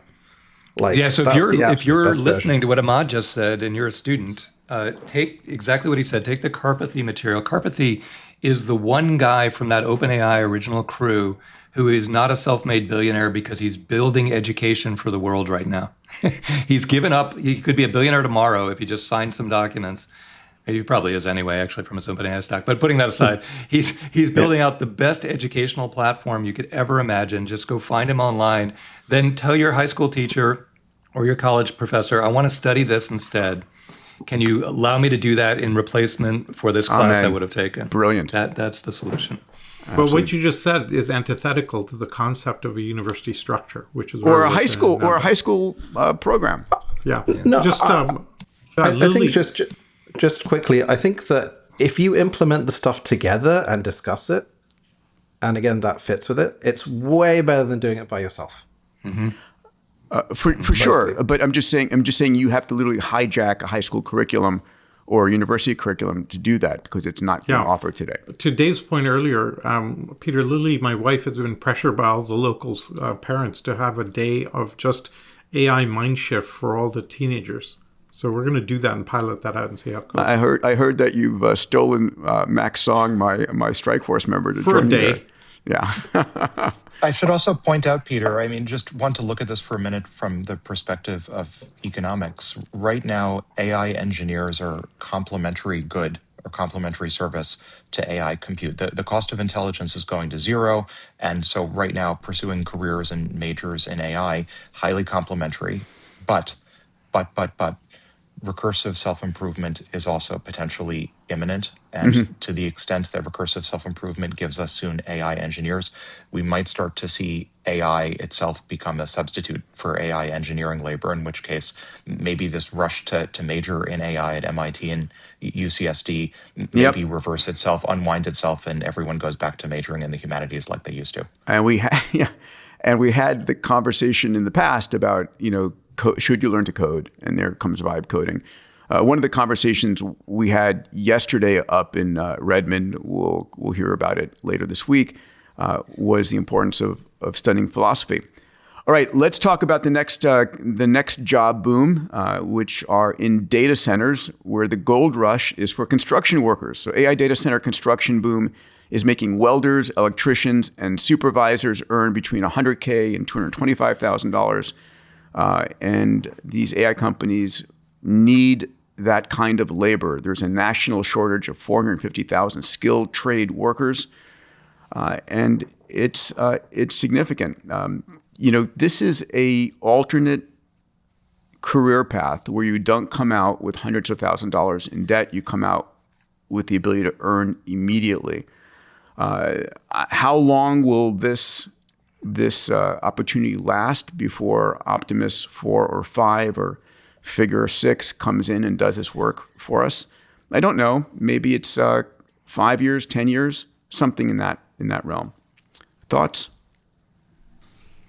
Agreed. I think that is the multi-trillion-dollar elephant in the room. As with college majors flocking to AI, in this case, right now, if you can pursue a career in the so-called skilled trades to facilitate tiling the earth with compute, drink your whatever again, I think that's potentially very promising local strategy. But of course, 5 to 10 years out, and I agree, Peter, with your timelines, we're going to see humanoid robot substitution effects. All right, let's jump in. Yeah, go ahead. The economics and dynamics of AI data centers are really similar to fracking, actually, when you think about it. Even the financial structures and these booms in these industrial kind of areas. So I think it'll last longer, but let's see. I find this next article. So Amazon eyes expanding its network after talks with USPS stall. So you may not know this, but the U.S. Post Office is one of Amazon's main delivery carriers. So the U.S. Post Office is delivering Amazon packages last miles in rural areas. It's been a significant, about a $6 billion per year contract between the two. And that contract is breaking down. My prediction is the U.S. Post Office will be put out of its own misery, and Amazon will get a contract from the government. Today, the U.S. Post Office has about an $80 billion per year operating budget, and it's losing $7 to $10 billion per year annually. Thoughts, comments, gents? What happens when we have last mile robotic delivery services? Sure. I think we have to prepare for that imminent future here, and that is probably best done by the private sector. Drones. We saw an article probably about a month ago that Amazon is giving its drivers now augmented reality glasses, right? And it's saying to the drivers, okay, wear these glasses. We'll warn you about if there's a dog in that apartment building or that house. It will show you where to drop the package and so forth. And I think what's really going on here is that Amazon is collecting all of the last mile or the last 100-meter data and being able to train its future robots, right? Autonomous trucks, autonomous robots, doing that last 100, I keep wanting to say 100 feet. I hate the fact that we use feet and pounds in the United States. It really drives me up the wall. And it drives me up the wall that science fiction writers are using that as well. Damn it. Didn't we switch over to metric back in the 60s? Pain in the ass. Anyway, yeah, this is going to be an interesting battle. What's your under-over on how long the post office lasts? Anybody? Well, this is an interesting bellwether because it should have been privatized probably 30, 40 years ago. Everybody knows that, but it's written in the Constitution, and nobody wants to mess with the Constitution. But it's so obvious. Like space travel is space launches are getting privatized. It's not in the Constitution because space didn't exist when the Constitution was written. So it can just move over to SpaceX and Blue Origin. By the way, look at the FedEx line, right? I mean, FedEx had such an amazing lead. Fred Smith was such an extraordinary entrepreneur, and it's been just slowly on a decline. All right. My guess is U.S. Post Office has at max 5 years left. I don't know if anybody wants to go. Yeah, that's how I would have got about the same. Yeah. It'll take an act of Congress. Yeah, and 2/3 ratification of the states. It's a structure. Like, this is a good case study. It's not that big a deal, but it's a great chance to learn. Like, what are we going to do that's blatantly stupid because of legacy structure, and how is that going to get fixed? So, yeah. All right. Let's move on to space, a fun subject. There are 4 space stations under development in the U.S. today. VAST, which is being launched by SpaceX, Axiom Space, Starlab, and Blue Origin Orbital Leaf. Just throwing this out because it shows finally we're going from government to truly commercial in habitation. Alex, do you want to add anything here? Yeah, it's not a coincidence that there are 4 separate private space stations that are about to launch. These are actually all causally related to a NASA program. When we speak of privatizing the government, NASA in 2021 started the commercial LEO, low Earth orbit destinations program with ultimately $1.5 billion in funding. And the SpaceX surge to space that we saw was in part the result of another analogous NASA program to try to commercialize space the Commercial launch Crew capabilities. Program. Yeah, that's correct. Yeah, in fact, the Commercial Crew Program was what saved SpaceX, right? SpaceX had 3 launch failures of their Falcon 1. They got the 4th one finally to orbit after Elon literally borrowed money to be able to put that together. And in Christmas, was it 2008, he won a $1 billion plus contract from NASA to go forward with Falcon 9, which is today the most successful launch vehicle on the planet by like an order of magnitude. Yeah. That's right. So the commercial LEO destinations program was spun up in part because the International Space Station is going to need to be deorbited sometime soon. And there was a desire for a private U.S. space presence to succeed the ISS. So I'm very optimistic about all of these and other private space stations. I think we're going to see an exponential rise of humans in low Earth orbit sometime You know what soon. I'm excited about as well, Alex? Jared Isaacman. I cannot wait. So Jared Isaacman is back on the docket to be our NASA administrator. I'm not sure when the congressional hearings finalized. Do you know? Several days ago. Oh, is he in finally? Well, there has to be a vote, but the hearing was several days ago. Okay. So I've been texting with Jared, and he's agreed to come on the pod as soon as the confirmation is done. So excited about that. He is brilliant. Absolutely brilliant. I've known him for a long time. I took him to Russia to watch the Soyuz flights from some of our commercial launches there. All right, continuing on.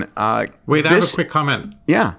This space station thing reminds me of a date put out by, I remember one of our NASA astronauts telling us the most interesting date in the world for him was October 31st, 2000. And it was on that date that the first human being lifted off for the International Space Station. And since that date, we've always had at least one human being off planet. Mm-hmm. And so the first molecules are kind of drifting off this thing.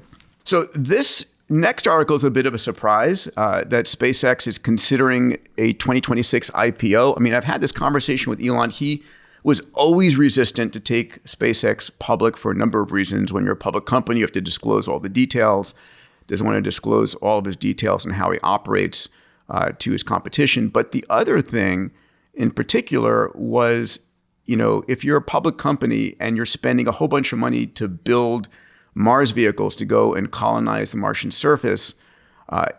Is that something which your shareholders are going to support? Listen, I'm a SpaceX investor. I've held it from the very beginning. I would love to see it public. I always thought that what Elon was going to do was spin out Starlink and take that public and keep the launch capability That was the private. conventional wisdom.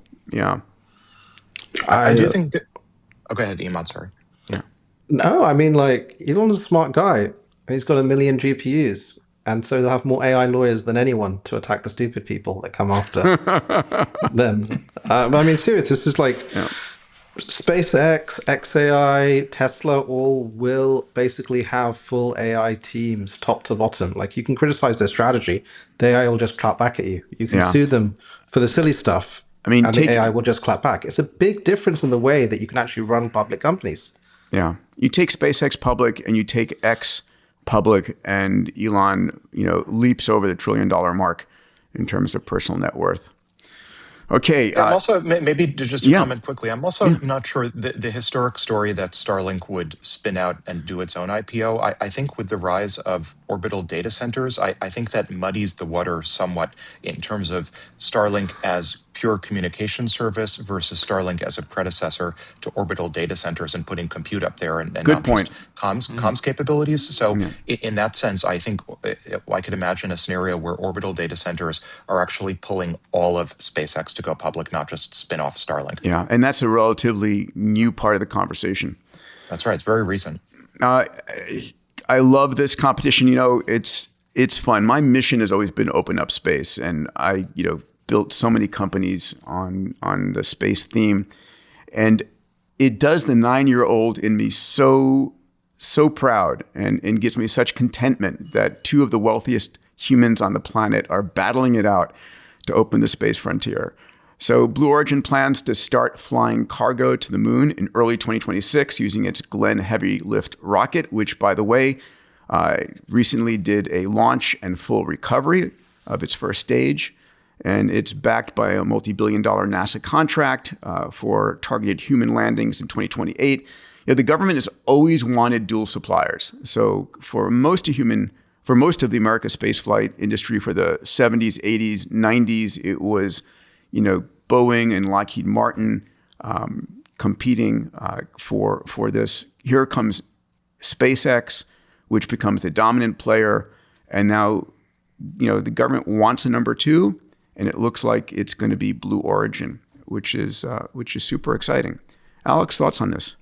This was basically the plot of season 3 of the television show For All Mankind. I love that television show. Yeah, it's a wonderful, wonderful show. The 3-way race. In the case of season 3, it was a 3-way race to Mars.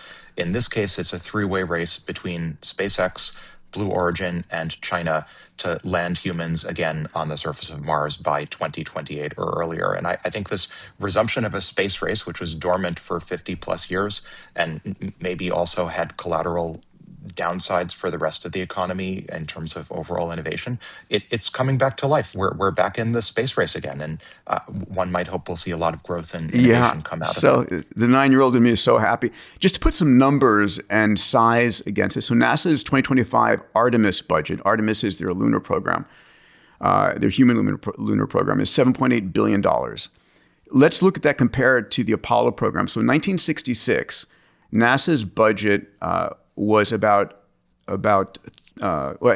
Apollo budget was about $3 billion of NASA's $5.9 budget. So Apollo was half of NASA's budget. And if you adjusted the Apollo budget to today's dollars, it would be about $35 to $40 billion. So compare that to the $7.8 billion that we're spending in Artemis. We were spending about 0.5% of the U.S. GDP on the Apollo program back in the 60s. Pretty impressive. And the reason we don't have to do that anymore, of course, is commercialization and technology. We brought the price down, orders of magnitude. I find this article hilarious. Sam Altman enters rocket business to compete with Elon and SpaceX. What's fascinating is Elon goes for BCI and Sam goes for BCI. Elon goes for space and Sam goes for space. There's probably a few other areas. Any particular thoughts on this one, gentlemen? Well, I'm really curious to see how the code red interacts with, Sam has cut a deal in every single dimension related to AI, including, Johnny Ive with the wearable device and Stargate with the data center and Broadcom with the chips, the TPU. So he's cast it out in every direction. And but more I think power to him. That's Sam personally versus OpenAI, right? It's a mix. The bigger deals are OpenAI, and then there's about 300-400 personal deals, that are all the use cases and components. But it's a massive metric in this Samoverse, a massive network of connected parts. But now you've got this code red where, hey, wait, the thing that matters at the middle of it is these AI benchmarks, and we're now off the chart on Polymarket. Code red. So I'd be very curious to see what that means, because he has a lot of talent, but there's still a limited supply. It's not infinite. And so if that all gets drawn back into the middle, that's going to cut some of the things on the edges. To give some more detail here, the company he's in discussions with is a company called Stoke Space, and it's founded by two former Blue Origin propulsion engineers. It's, as with every launch company, needs to be fully reusable. It's a 2-stage fully reusable rocket. It's never flown, right? They're using something called a ring-shaped aerospike engine, which also has never flown. So it's a little bit of a risky bet. But if Sam wants to enter the orbital data capabilities, I think having space launch capability, and of course, let's not forget Eric Schmidt is also in the rocket business. Yeah, I think this vertical integration by hyperscalers into space is probably an inevitability at this point. We're certainly not going to get our Dyson swarms drink without that. But I also think, imagine near-term future. Are we going to get a Meta space station? Are we going to get an Anthropic space station? Maybe clusters in space for fascinating. For just like we're getting hyperscaler fusion plants. That's right. Yeah. Facebook space station. Oh, no, I'm not going there. You got to be full stack to control the light code of humanity, eh? Exactly. At least it's a better place to put a name than a sports stadium. Maybe Instagram space station. I'm not sure. Oh, God. You guys can be groaners here. All right. Orbital compute energy will be cheaper than on Earth by 2030. So, again, I still find this kind of challenging just because we have so much solar flux on the Earth and don't have to worry about launch. But if we can really get the cost of launch down to $100 per kilogram, which is the projection with Starship versus $500 to $1,000 per kilogram, perhaps. Who wants to jump in on this one? I'll just comment, it could also be even cheaper than this once we get compact fusion online. A lot of these orbital compute projections are assuming that solar is the primary power source for orbital compute. It doesn't have to be. Once compact fusion is cheap enough, and there's no reason to expect it won't be, we can tile low Earth orbit at minimum with compute as well. And it won't require all of these expensive solar panels. So we're going to throw fusion reactors into orbit? Yes. Wait, so the theory there is launching a fusion reactor is cheaper than just a solar panel? The solar panel in space is about 10 times more effective than it is here on Earth. But it's still cheaper to launch a fusion reactor? It's maintenance. I think that the central... I just won the bingo game. We said launching a fusion space reactor in space. One sentence. Salim wins. No, so I mean... Solar in space is still fusion-based. It's just using the fusion reactor at the center of our solar system. So I think that the question is, where do we want fusion power to be located for space-based compute? And as fusion reactors, and there have been a number of deep space probes that NASA and other organizations have launched that are using fission, for example, ion-based propulsion. It's not like nuclear energy is that foreign for space. Fission thermal has been used by deep space probes for decades. It's not like we don't know how to do it. What's going to be new is compact fusion. In particular, we've put fission-based energy in space for decades. Alex, I'm looking at the numbers here, and it says current terrestrial average is $12 per watt, and we're talking about $6 to $9 per watt in space. That's not enough of a difference for the level of complexity. You're going to need at least a 10x drop in that. Yeah, so maybe it is compact fusion. I think if we're actually mining the moon, lest I say disassembling the moon to build, the beginnings of Dyson Salim already swarms. won the drinking game. Yeah, well, hey, maybe that occurs. But, I love the fact that it's now orbital data centers that are driving humanity's expansion to space. That's amazing. I would have never thunk it. It was going to have to be something. I mean, if you look at all the sci-fi plots, it was either going to be the discovery, again, for all mankind, it was, without spoiling too much, it was either going to be ice on the moon or the discovery of microbial life on Mars or something like that had to motivate space exploration and development. Who knew that it was going to be data centers? Well, it had to be something. It had to be. I remember when I was in college, I was at MIT and I was running SEDS, and I put together this brochure on why open the space frontier. And I used to have to rationalize, like, better materials there. I mean, there's always this very soft rationalization. But this is real industry, real base. People were trying to what can we manufacture in space that has value here on Earth? Guess what? Peter, this is the moment. This is the moment you've been waiting for since you were an undergrad. I mean, you should be like a kid in a candy store on this, but it totally makes sense. And it always drove me nuts when, like Ramon Cepeda, when he graduated, our buddy, he went to Ford and he was working on wire harnesses and rear view mirror motors for Ford. And I'm like, why do we need another electric component in a Ford? Why don't you work on space or something foundational that changes humanity? And it's like, well, because it's kind of like your iPhone now. A new feature for this massive installed base is economically incredibly valuable, even though it's marginal for society. So it sucks up way too much great talent. And something really important like space data centers doesn't get worked on. But you need an economic crack that starts the whole process, and this is it. We finally have it, and it's so much better of a storyline than For All Mankind. Actually, it's a lot later. Listen, in I'm still betting on asteroid mining. I mean, everything we hold of value on Earth: metals, minerals, energy, real estates, and infinite quantities in space. So, those nickel iron asteroids that are worth trillions of dollars in platinum group metal, or those carbonaceous chondrites we're going to mine for oxygen and hydrogen for fuel. Can I burst your bubble there, Peter? Oh, don't do it. I think please. AI transformation of material science will ride around all the scarcities around that. I don't know. Or maybe it'll accelerate it. I don't know.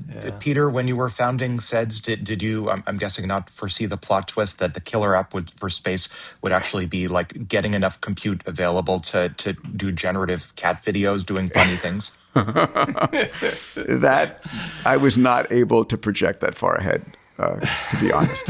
Yeah. So who knows what the asteroid belt will actually end up being used for? We'll disassemble it for compute, obviously. Lest we leave the Chinese out of this, China, a company called Cosmospace, is planning to build and add AI data centers in space. They're putting up a supercomputing cluster with 3 modules. One's got 100 megawatt level energy. The other is 10 terabits per second comms. And the third is 10 X operations per second, 10 exaflops, 10 to the 18th level compute module. Alex, what do you think about this?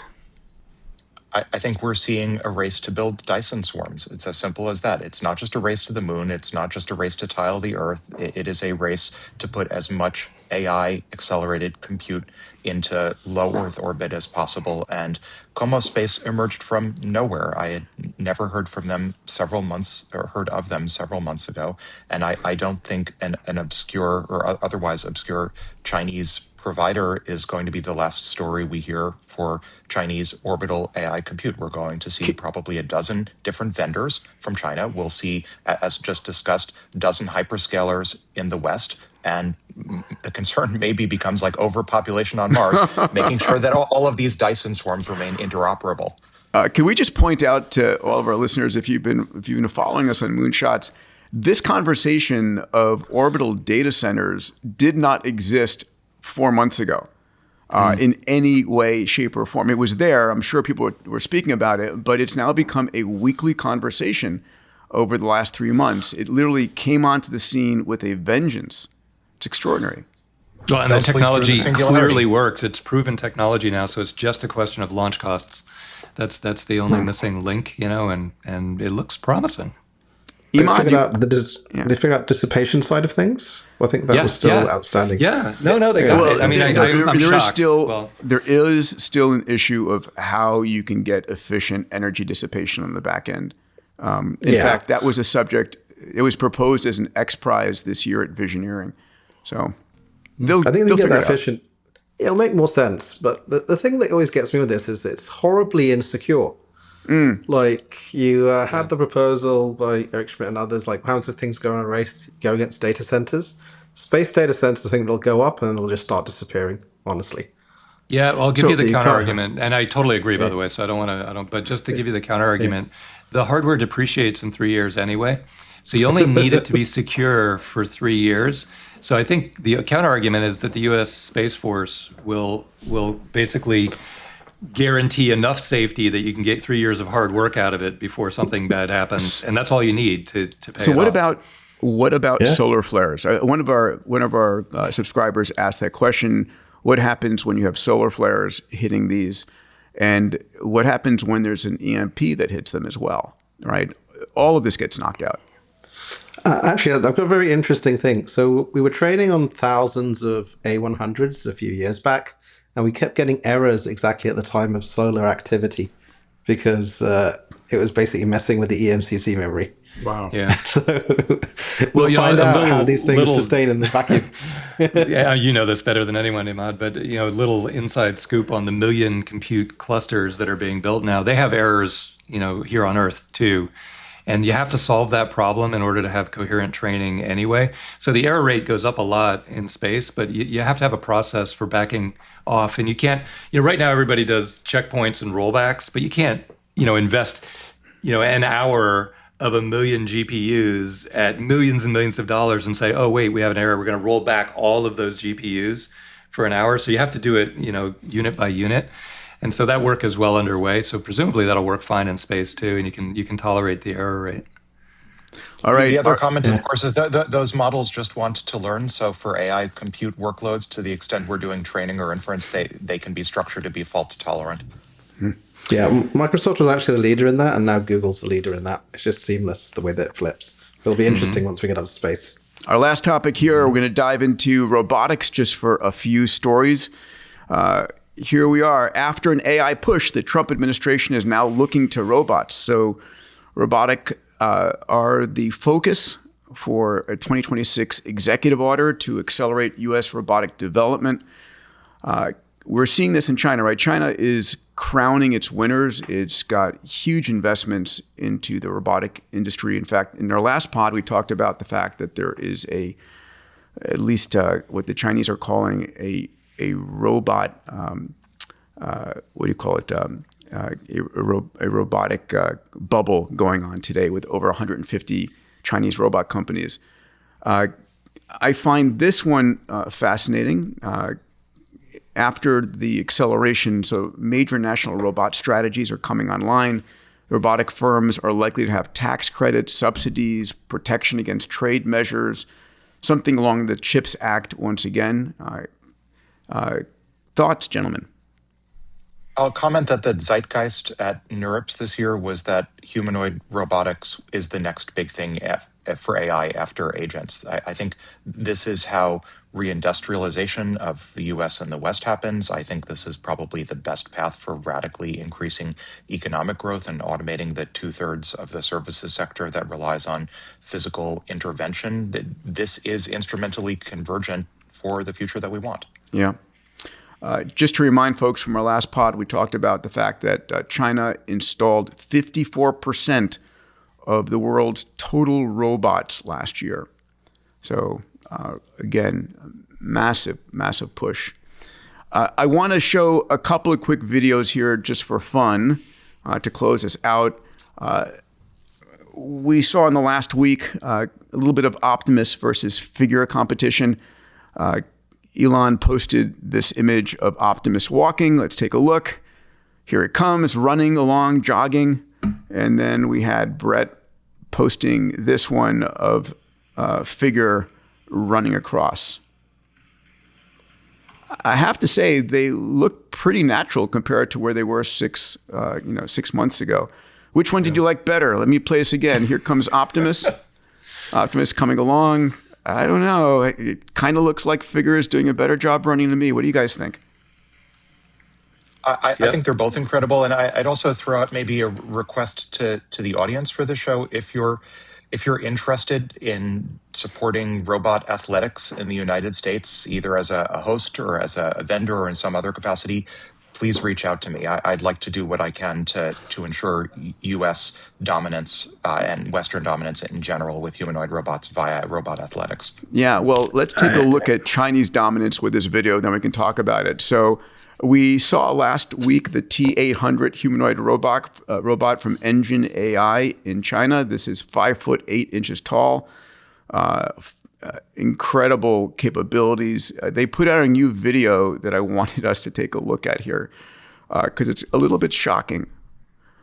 All right, this is. We are 100% sure this is real, by the way. Yeah, this is. They claim it's real, and this is a follow-on. So here we are with this T800 robot, basically kickboxing, but check this out when it goes up against a human opponent. Like, wow. Kind of scary. I'll go back to my standard comment that having a robot doing kickboxing is not a great marketing message. Yeah. I think calling it a T800 is also not a great marketing message. Well, what about all the skulls that they put in there on their, Can I do a little rant headline? Here? Yeah, we love your rant, Salim. Go for it. Look, a human being has evolved for 4 billion years, which is an optimized strategy. Well, 200,000 years as a human being. Whatever, for survival. We have the human structure to survive, and being able to quickly pick fruits off trees. We have opposable thumbs and whatever. I mean, a wheel is so much more energy efficient than walking. It's ridiculous. I think, for God's sakes, at least put those little wheels in the bottom of the robot, like the kids with the wheels in their sneakers, so they can be more efficient, as battery power seems to be a huge limiting factor in this. So why don't we have a wheel along with the leg so they can do both when it's needed? This having robots copy human beings seems to be the stupidest thing in the world. It feels to me like when we first had TV, we took radio announcers and put them on television reading the same scripts. We're going to be doing a podcast. We're going to be doing a podcast from Figure's headquarters in Palo Alto in January. You're not invited. Yeah. I don't know. I think this is really interesting. You guys kickbox the robot. Yeah, this is really interesting. So the entire chest cavity of the robot's actually a battery here. But this is really interesting because the 450 max joint torque, that's the really interesting part. Basically, this thing can punch harder than a gorilla. Like 4 times Mike Tyson.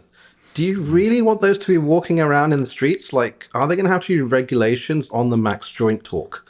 Also, if you actually look at the full video, which is real, they even show a behind the scenes one, and you look at the previous video, so there's something called Sim2Real, which can basically model human actions in a robot. So we have full, almost real steel, the movie with Hugh Jackman, teleoperation capabilities now in robots, and soon it'll be policy learning. Like, this robot can do freaking kung fu with greater UFC is coming. Punch through. UFC is coming. We're going to see Tesla bot, basically Optimus versus T800. I mean, it's going to be Olympic level sports. It's going to be amazing. Olympics versus robot UFC. I think that would be exciting. But we have to actually ask, do we actually want to have regulations around the max joint torque of humanoids in the street? Because I'm fine with these being in the fighting arena. I think it's fantastic.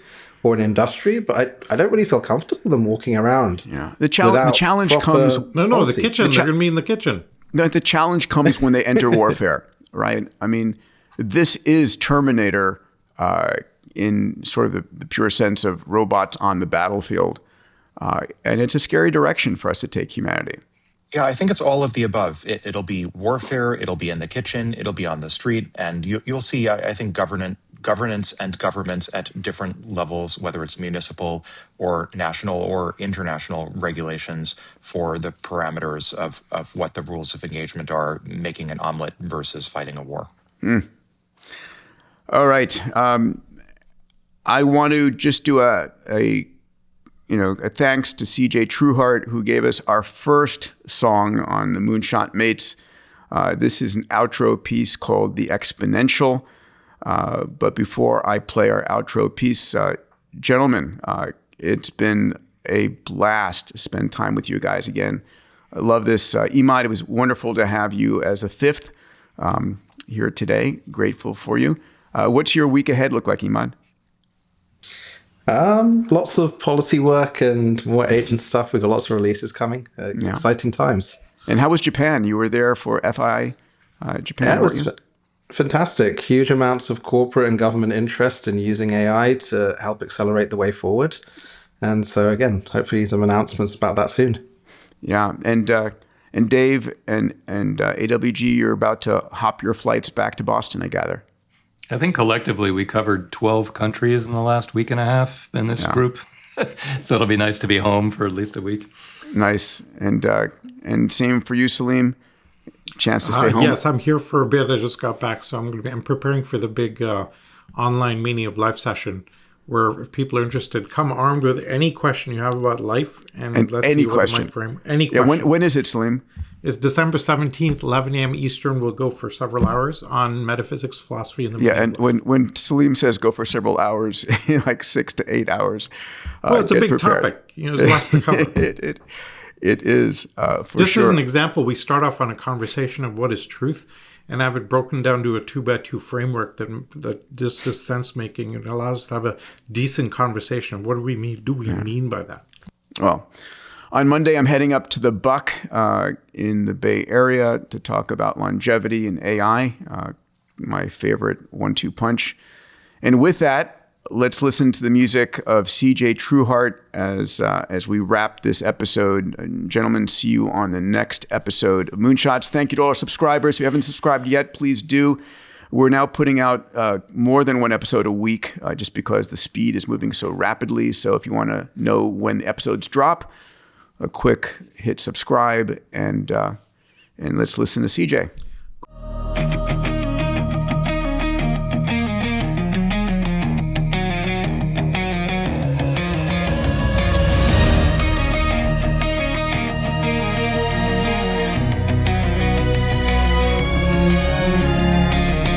Linear thinking held us down, crawling centuries slow. But something shifted in the code. Now watch the numbers grow. 1 becomes, 2 becomes 4. The doubling never ends.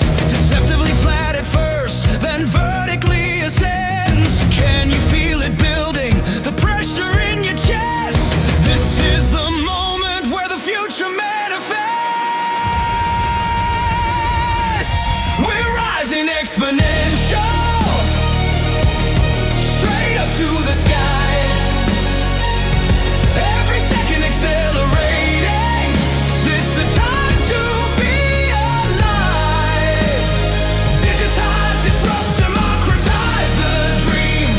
Nothing's ever been this fast. We're breaking through the seam on the curve of infinite. Rocket boosting now. The inflection point is here, and we're never coming down. All right, if you're a music producer using AI and you want to give us an outro, just go ahead and let us know. And please, next, when you're watching this and you have questions, please post them in the comments. We are going to do more AMA in the next couple of sessions. Gentlemen, Moonshot Mates, Dave, AWG, Mr. EXO, Emad, thank you guys. Having a fantastic week. Every week, my team and I study the top 10 technology metatrends that will transform industries over the decade ahead. I cover trends ranging from humanoid robotics, AGI, and quantum computing to transport, energy, longevity, and more. There's no fluff. Only the most important stuff that matters, that impacts our lives, our companies, and our careers. If you want me to share these meta trends with you, I write a newsletter twice a week. sending it out as a short 2-minute read via email. And if you want to discover the most important meta trends 10 years before anyone else, this report's for you. Readers include founders and CEOs from the world's most disruptive companies and entrepreneurs building the world's most disruptive tech. It's not for you if you don't want to be informed about what's coming, why it matters, and how you can benefit from it. To subscribe for free, go to Diamandis.com/metatrends to gain access to the trends 10 years before anyone else. All right, now back to this episode.